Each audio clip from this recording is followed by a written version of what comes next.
Alright guys, Tesla will ask shareholders to reapprove CEO Elon Musk's $56 billion pay package months after Delaware court found it deeply flawed and voided it.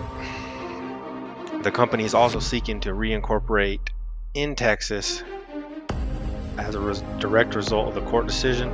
Musk has publicly and bitterly decried both the decision and continued incorporation in Delaware in the aftermath of the case, but Tesla's board says it arrived at both decisions independently. Tesla said it Wednesday it'll ask all the shareholders to reinstate the $56 billion pay package, which is an astounding move after this pay package was ruled illegal. The announcement Wednesday came after the automaker said it would cut workforce by 10%, which, guys, that's not a good look. After you cut your pay or your entire global workforce 10%, and then immediately you're asking for a $56 payout. When you're the face of Tesla, you are the majority shareholder of Tesla. You are, when people think of Tesla, they think Elon Musk.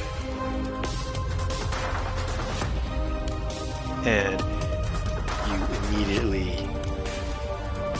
it just doesn't make any sense to me.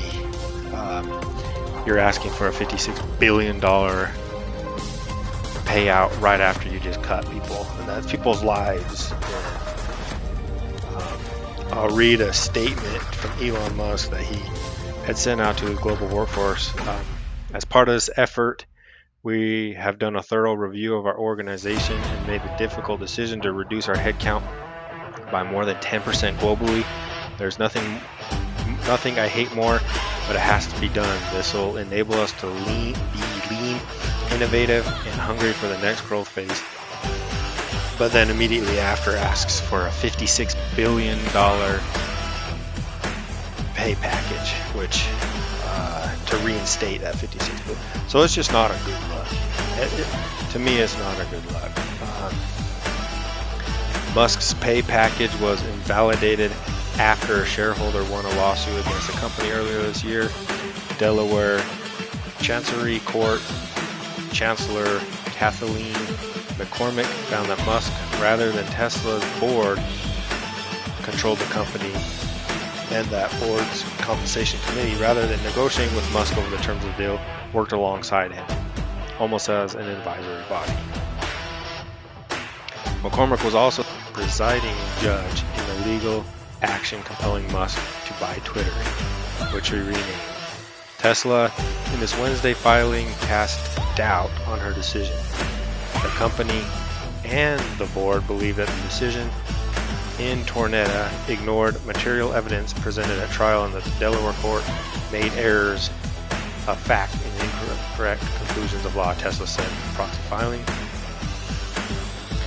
So you just look at this, and right after you have stiff competition, very stiff competition in BYD and other electric car companies that are really threatening Tesla's business, and then you lay off 10% of your global workforce, and then right after you're asking for a $56 billion to reinstate your $56 billion payout.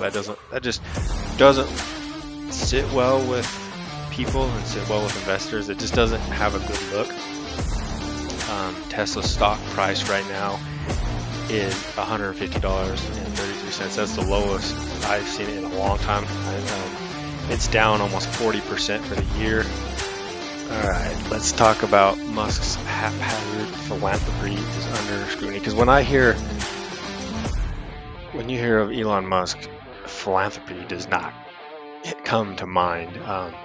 Innovation, hardworking, ruthless, relentless, that's what comes to mind. But philanthropy does not. It be part of the problem. This could be part of the problem. When billionaires in particular, especially the top 5, top 10. One of the richest people always are going to be under scrutiny for their philanthropy. Something happened similar to this with Bill Gates back in, that was early in its success. Bill Gates had a lot of scrutiny, criticism about being a terrible person for not, giving enough away. How could it be so selfish? Yada yada. All this about Bill Gates, and he was kind of blindsided by it. But now Bill Gates and the Melinda Foundation give quite a bit, and I think they've dedicated majority of their wealth after they pass away to philanthropy, as did Warren Buffett. He's already given away about 50%. He would be the richest person in the world had he not given away half of his wealth to charity, various charities, Warren Buffett. But Elon Musk is not the person when we think of philanthropy at the forefront. Now, has he given to philanthropy? Sure. Was it for the right reasons? I don't know. Tax implications? Possibly.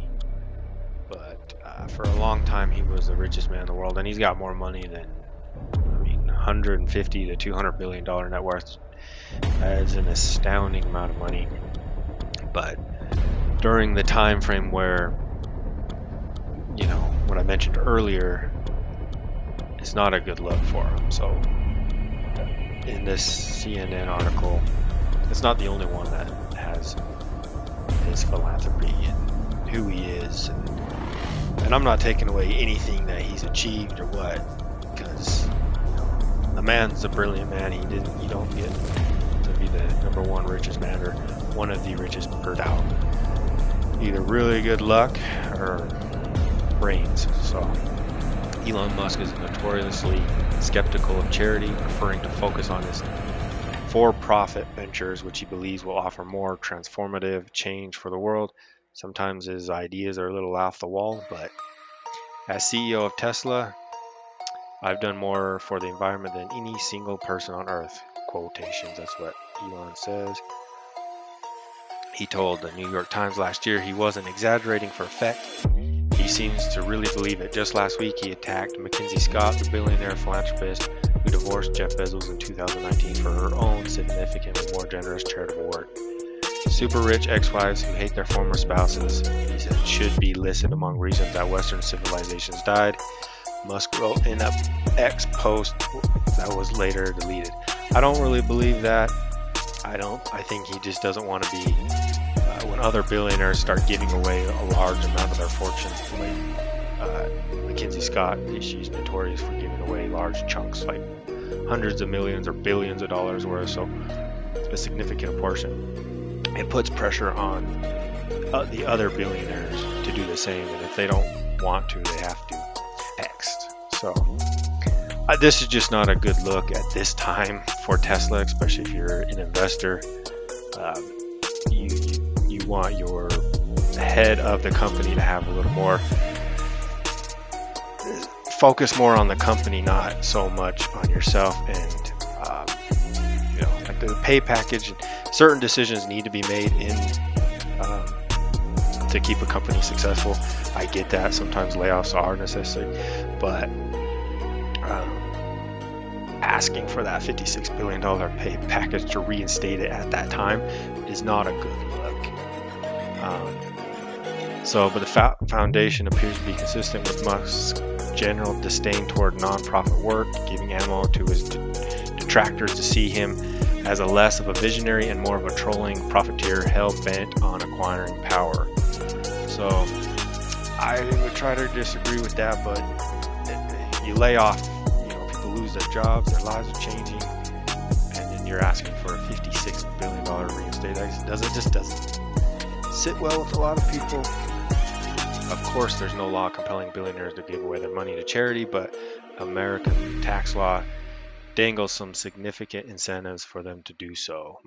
Musk likely managed to shave a couple billion off his $11 billion tax bill in 2021 thanks to the $5.7 billion he donated to the Musk Foundation, according to the Times.